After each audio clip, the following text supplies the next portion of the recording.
Hallelujah, hallelujah. So everybody sing this together with me. Hallelujah, hallelujah, hallelujah, hallelujah, hallelujah,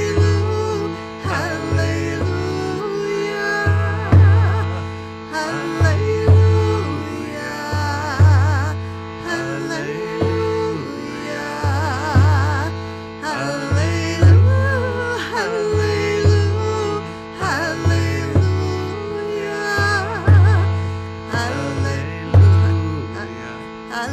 hallelujah,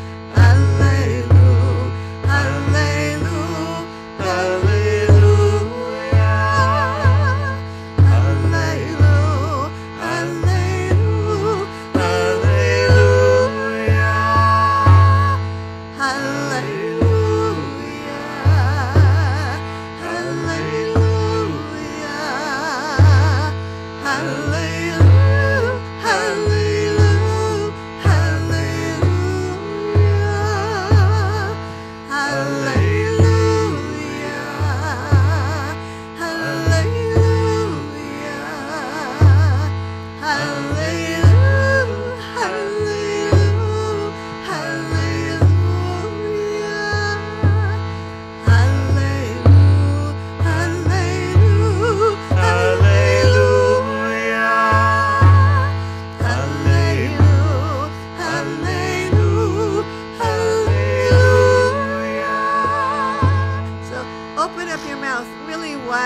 So I know that you're singing this hallelujah with me. Hallelujah, hallelujah, hallelujah, hallelujah, hallelujah, hallelujah, hallelujah,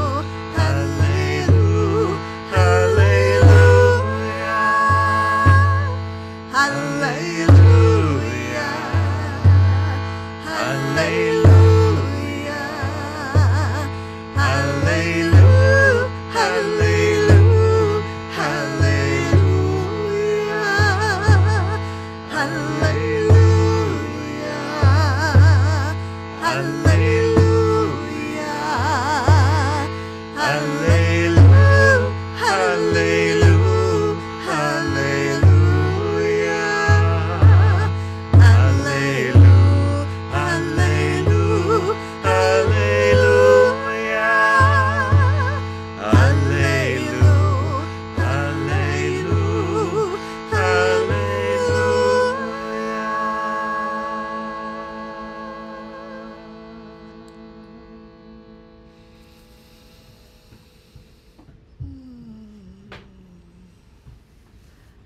So hello, KZOOMers.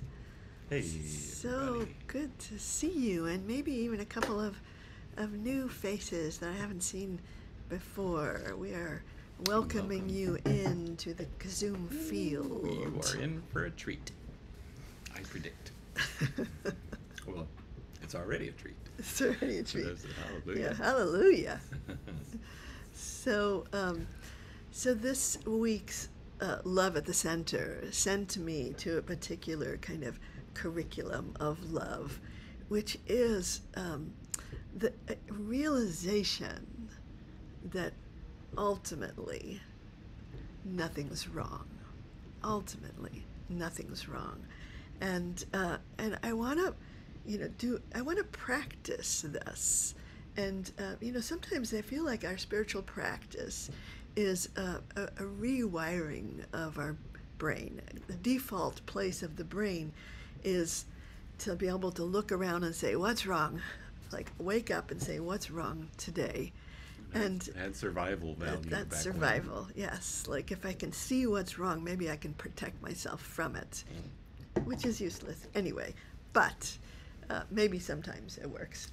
But the idea that nothing's wrong is a message not from the personality, but from the soul. And from the soul perspective, nothing's wrong. And when we come in, when we establish that layer of knowing that nothing's wrong, then whatever comes to us, we say, like, how do I use this as a force of awakening, whatever it is, whether it feels good or it feels bad, whether it's awful, whether it's awesome, whatever it is. I want to, instead of dividing up the world into what is good and what is bad, I want to be able to say, I want to use everything. And we get all kinds of, and then the lesson, the question becomes, what can I learn from this? Whatever it is, what can I learn from this? And I think what we do then is the kind of a rewiring of our brains to be able to kind of to see, to have sort of the veil of fear kind of come off of our eyes and the eyes of our hearts, and to be able to see the miracle that's in front of us. And that's kind of where we're going in this class of Nothing's Wrong. And I was teaching a retreat last month, and was it last month? And and I was bringing in this idea of nothing's wrong, and I got such arguments from a lot of people on the retreat, because from one level, it really feels like there's something wrong. At another level, nothing's wrong. And so what I want to do is to be able to live at both levels at once.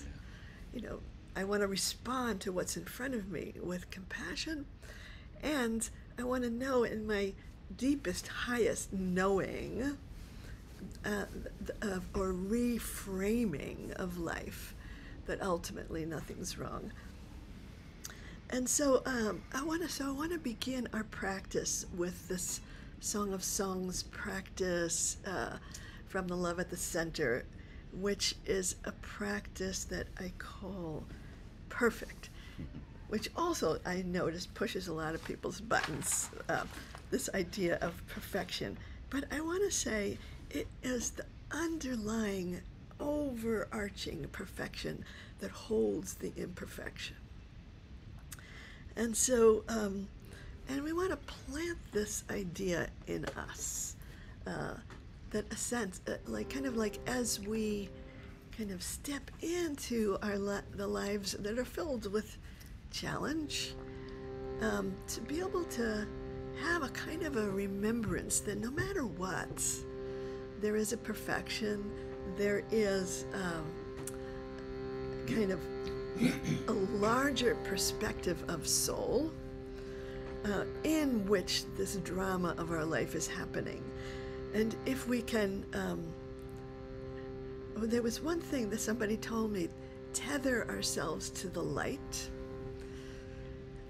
If we don't tether ourselves to the light, we drift into darkness. That was the, tether to the light or drift into darkness. That was, so the tethering is happens in our practice, where we try on this soul perspective of that nothing's wrong, no matter what. So it'll be there during those times of challenge. So we are singing, so the Song of Songs is a love song. And, it looks like it's between two lovers, but it's really between us and reality. So let's chant this as our love song to reality itself. You are all beautiful, my friend. There's no blemish in you. There's nothing wrong. Kulach, yafa, rayati. Kulach, yafa, rayati.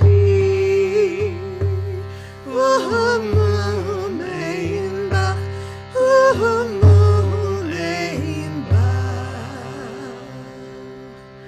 Kulach,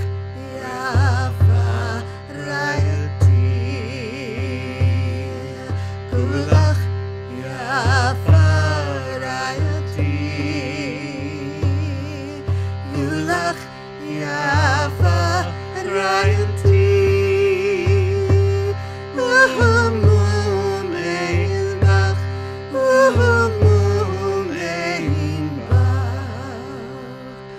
Kulach, yafa, rayati. And with each repetition, let it just sink in.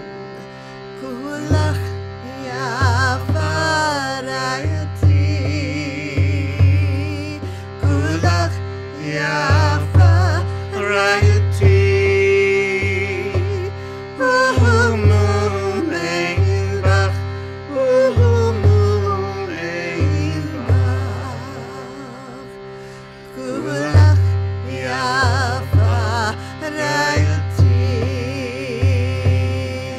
Kulach,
Kulach, yafa, rayati.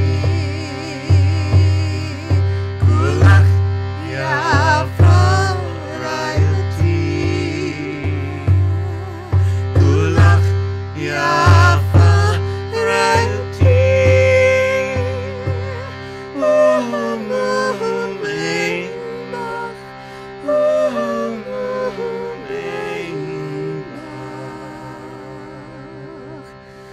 Kulach, yafa, rayati.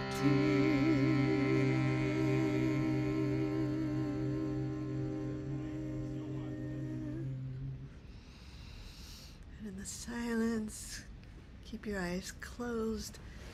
Just go inside and entertain this possibility that there's nothing wrong.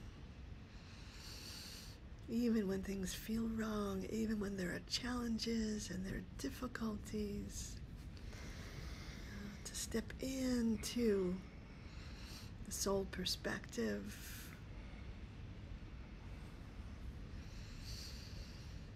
Step into our commitment to use everything for awakening.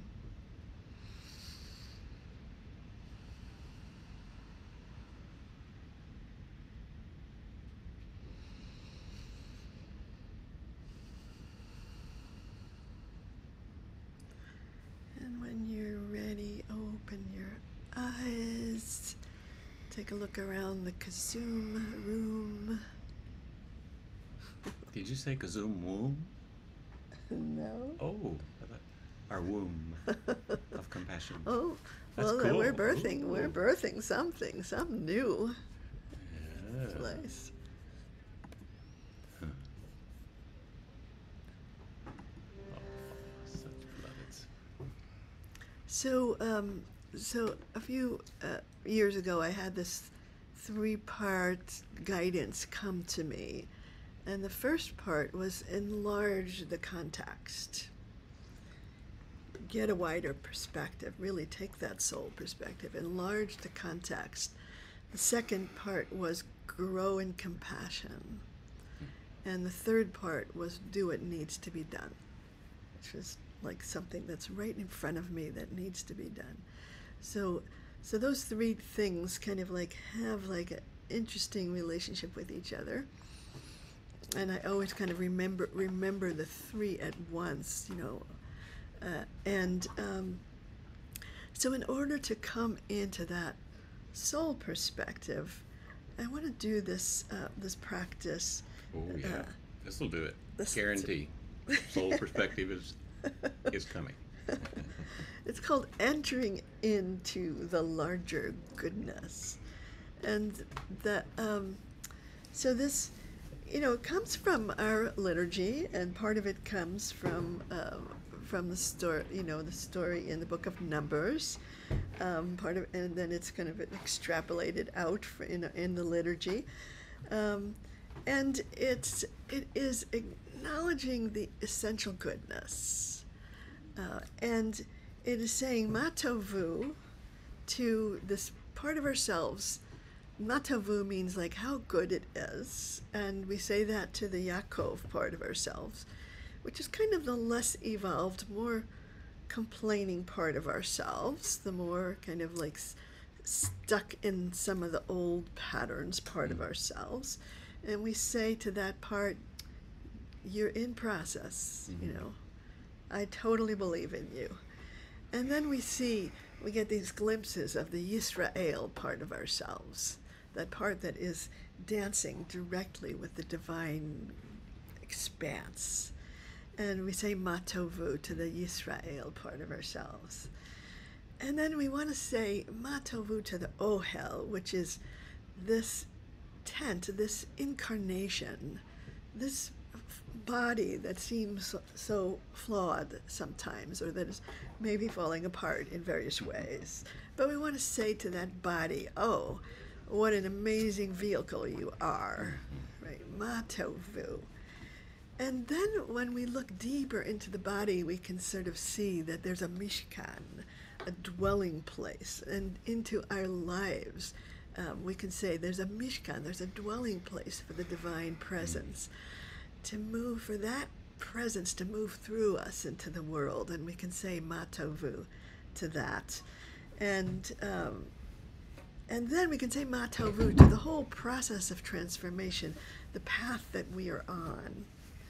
And from there we say, va'ani, I come into myself, berov chas'd'cha, which means berov chas'd'cha, with utmost compassion, kindness, love, betecha, I will enter your house, and your house is the God perspective.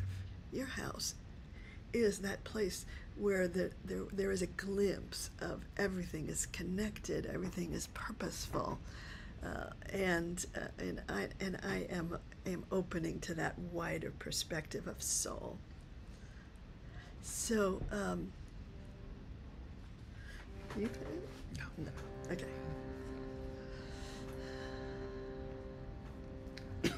So take a moment just to feel the goodness, the essential goodness, and I think of it as the larger goodness, and inside that larger goodness, there's the good and the bad that we know, which is what's easy, the hard, all of the dualities of life are inside that, but there's this larger goodness that is holding it all, and we want to tether ourselves to that, get a glimpse of it. And celebrate the process. Tovu, ohalecha, mish'k'notecha, Yisra'eyl. Tovu, ohalecha, mish'k'notecha, Yisra'eyl.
mish'k'notecha, Yisra'eyl.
Yisra'eyl.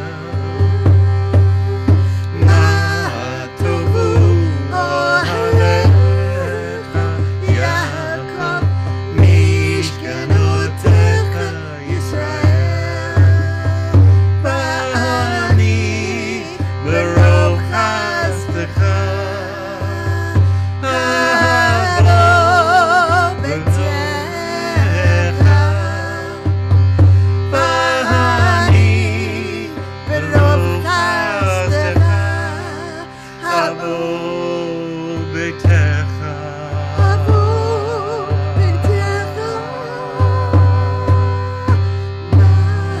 Tovu ohalecha Yaakov mish'k'notecha Yisra'eyl.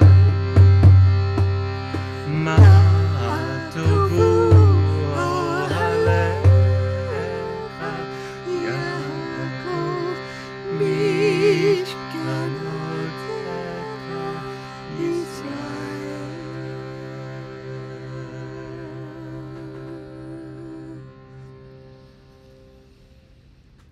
Keep your eyes closed and bring your attention to the breath and breathe in to the goodness, to the essential goodness of that Yaakov place in you. Trusting it, the process. And breathe into that glimpse of Yisra'eyl. Opening to that sense of God's presence. And breathe into the ohel, this body, this incarnation, this life that is sometimes fraught. Say ma tovu. And breathe in to the Mishkan, to that sense of I'm being used, that divine presence is pouring through me into the world, and va'ani, and now with that knowing, betecha, I'm gonna enter into that larger goodness. I'm gonna tether myself to the light, to that larger truth of connectivity.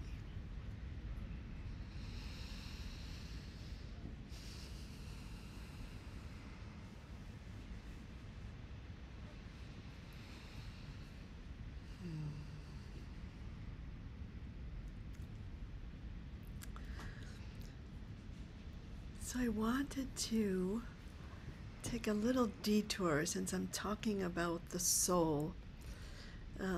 And I wanted just to talk about like what I mean by soul, because in a certain kind of Jewish tradition there are different words for soul that represent a continuum.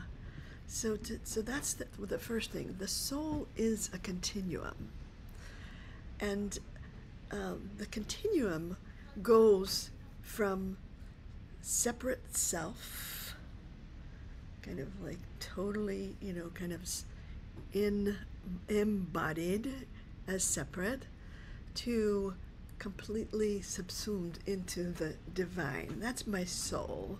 My soul is a continuum.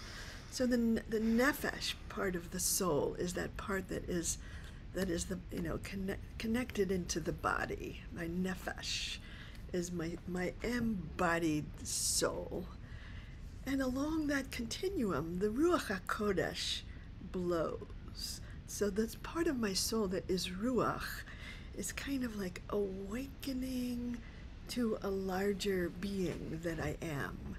And it's just like a breeze blowing in, expanding a sense of who I am.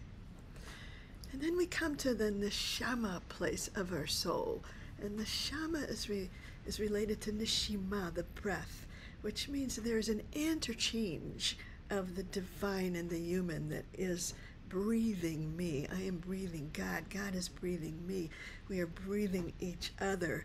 and that sense of being kind of totally connected to that flow of God, it is, and yet still kind of like knowing on one part of the breath that I'm separate, and one part of the breath that I am, I am larger than that. So that's the third level of soul. And then the fourth level of soul is called chaya, which just means like a life force, like that life, that undifferentiated life force that is pouring through me as my soul, as the God force that is in me and that I am radiant with. And then the final kind of, word for soul is yechida, which means oneness. And it's where my soul is completely inside the soul of God, and there's no difference.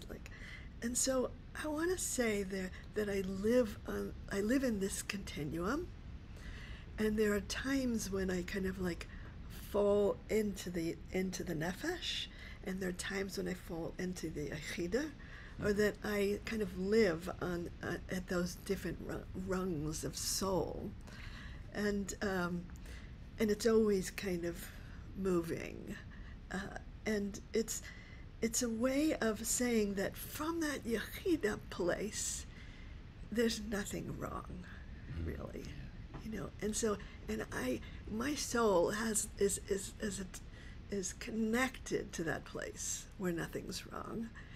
And it's also connected to that nefesh place, which is struggling, which is dealing with the things that seem wrong.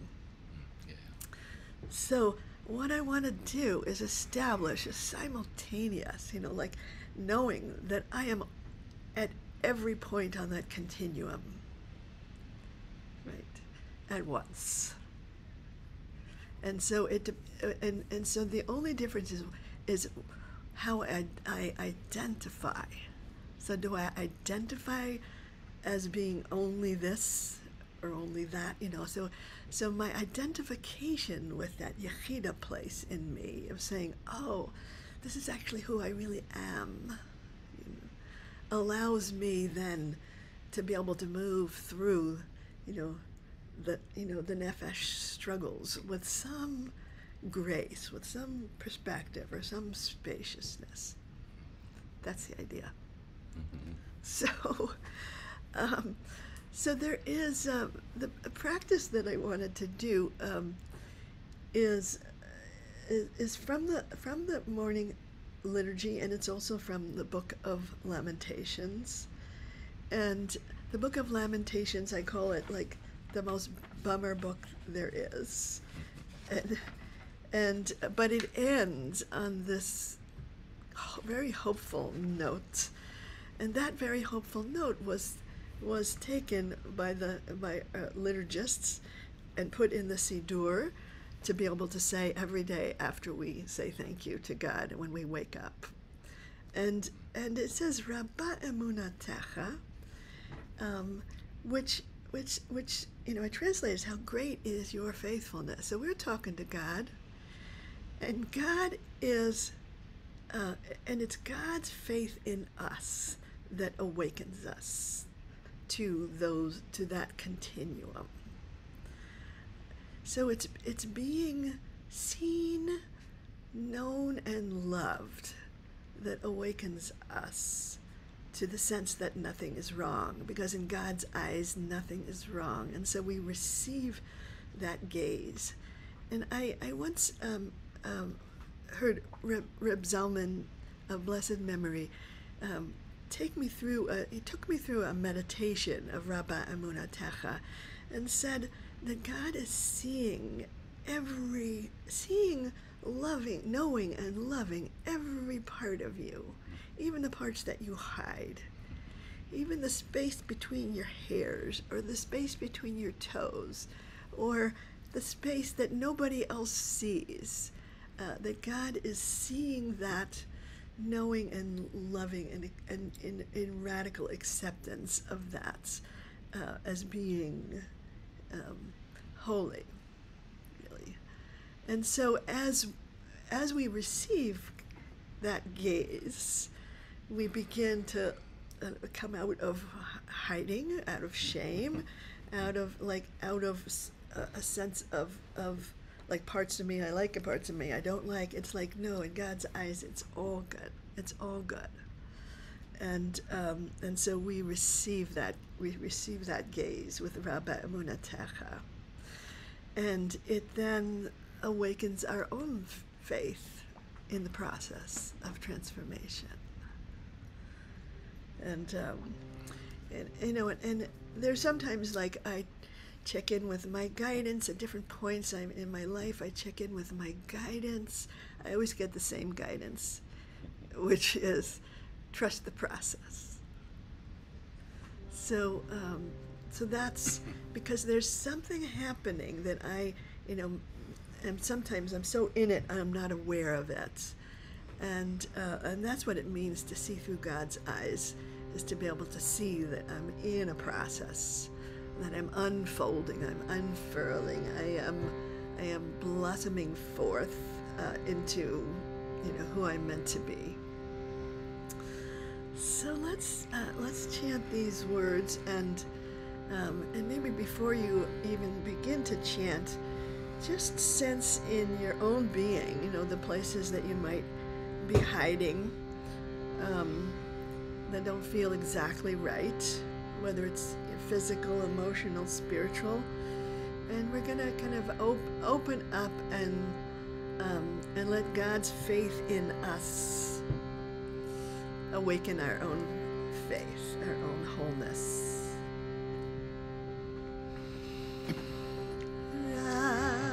Raba Emunatecha, Raba Emunatecha, Raba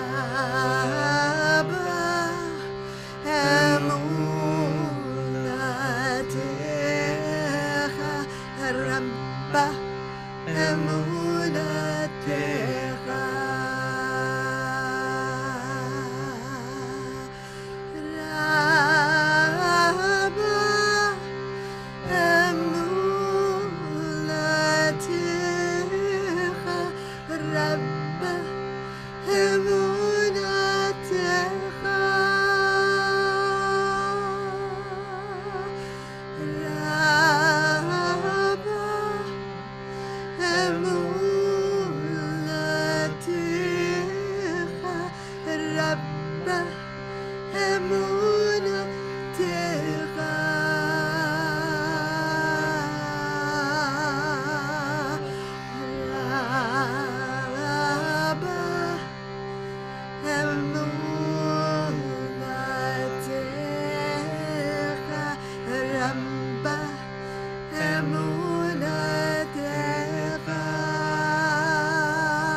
Raba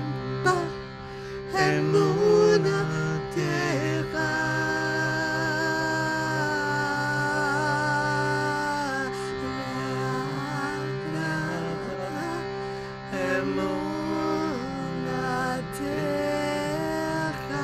Raba, Emunatecha,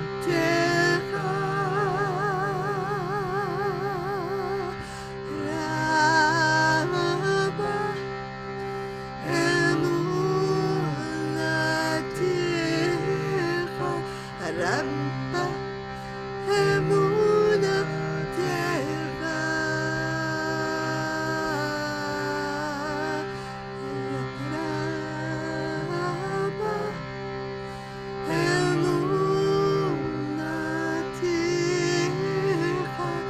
Raba, Emunatecha, Raba, Emunatecha,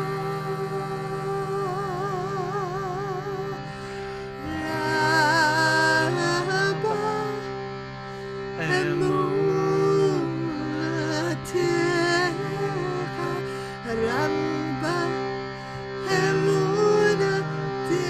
Emunatecha, Raba, Emunatecha,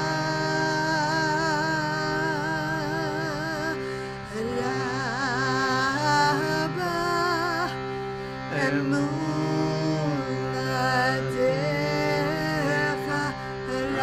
Raba, Emunatecha, Raba, Emunatecha, Raba, Emunatecha, Raba, Emunatecha,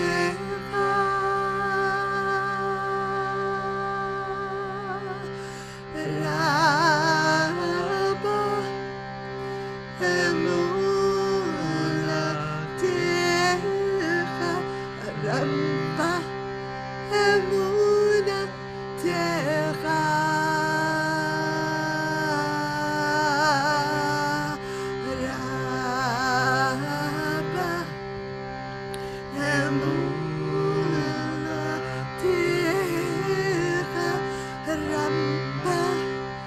Emunatecha,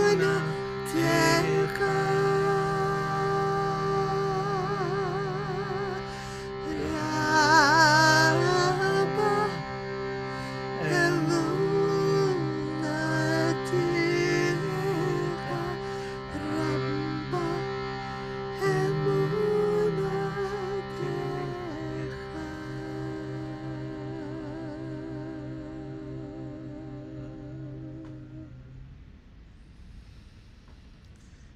As you close your eyes and bring your attention to the breath,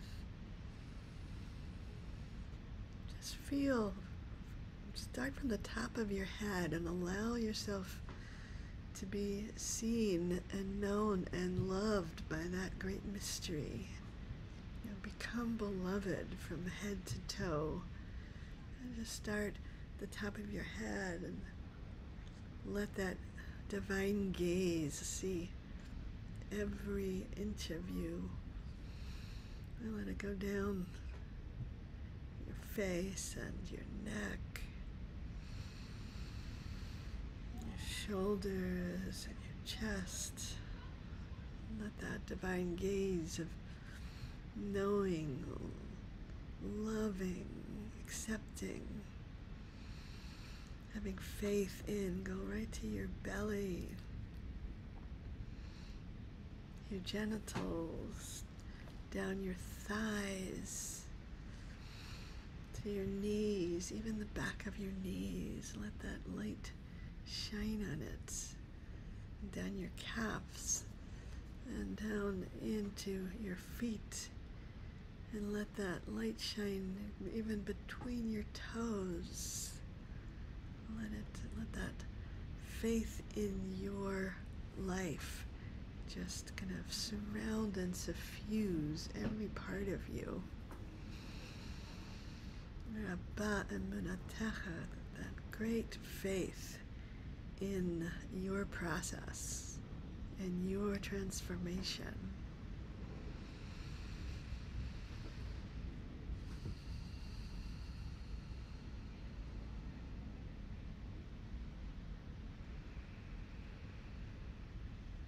Oh, and don't forget the soles of your feet. Let the God light shine on that. And after that sense of being seen and known and loved, let it open up the sense of your own faith in the process.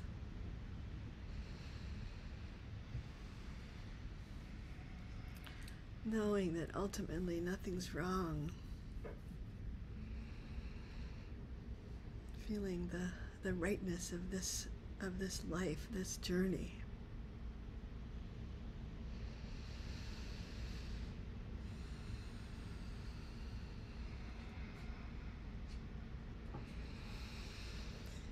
And when you're ready, you can open your eyes. Take a look around the KZOOM room at the beauty and the rightness of everyone here.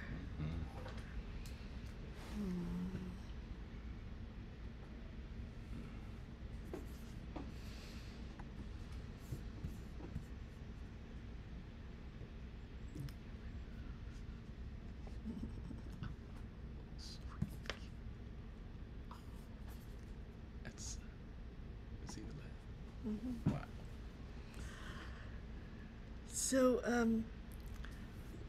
So there is this, these glimpses that we have of the rightness, of that nothing wrong place. We get these glimpses, and we want to plant those glimpses like seeds. And we also want to acknowledge, and have compassion for the times that that it doesn't feel accessible. And to be able to notice, well, what is it that gets in the way? What are my default patterns that I go to when I'm afraid, or when I'm in pain, or when I witness death, or when there's injustice in the world. And so I wanted to just give a chance to sort of name those things in the chat, to say, what is the veil that keeps your eyes from seeing that miracle that's right in front of you, that rightness? What are your triggers? And we can name them. We can put them kind of on the altar of the chant when we unveil our eyes. So if you feel like writing any of those in the chat.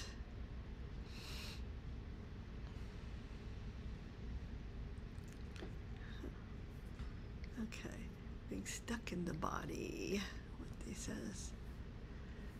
Too many things, fear, doubt, forgetting I'm part of the divine, expectations and assumptions, too many things to do, disappointment in life, rage, it's so hard, pain, anxiety, fear, doubt, cynicism, impatience, exhaustion, brutality, too many interactions, mistaking control for security. And let's see, self-consciousness,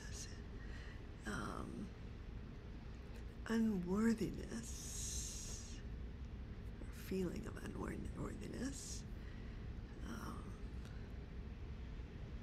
And you want to add, Rachmil? Physical pain. Yeah, pain. Yeah, that gets me.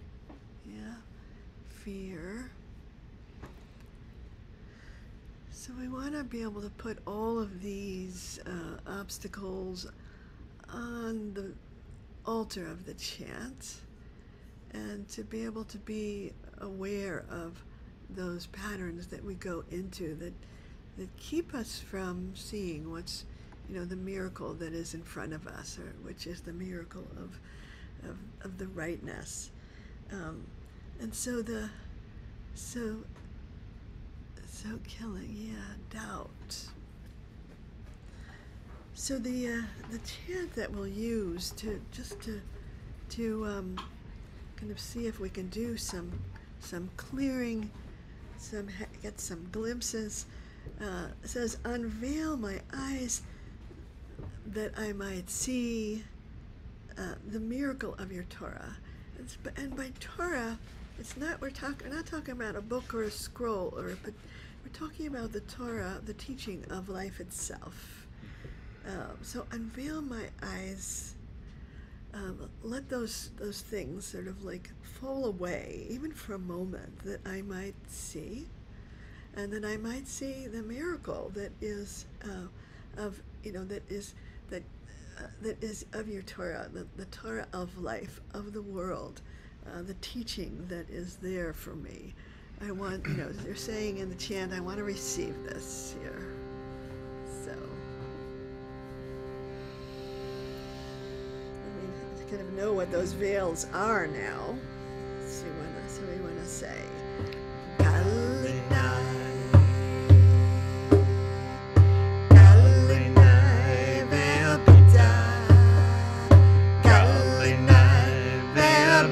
nifla'ot, aynai nifla'ot mitoratecha,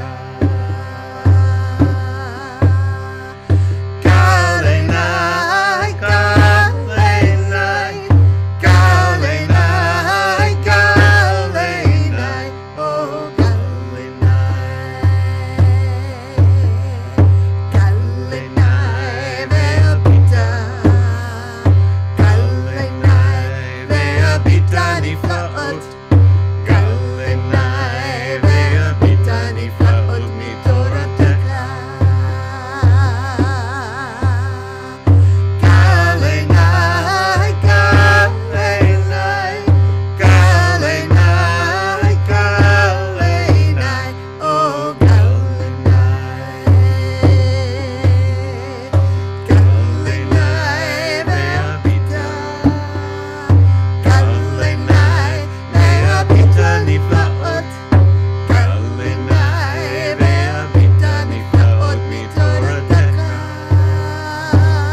So may those glimpses guide us on our path, knowing that nothing's wrong, even as we deal with the difficult things in life.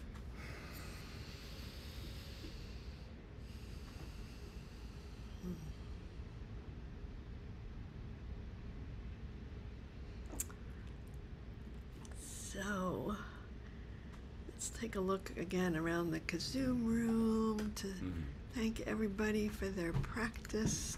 Oh, yes. Yeah. Thank you. It's so good to see such beloveds.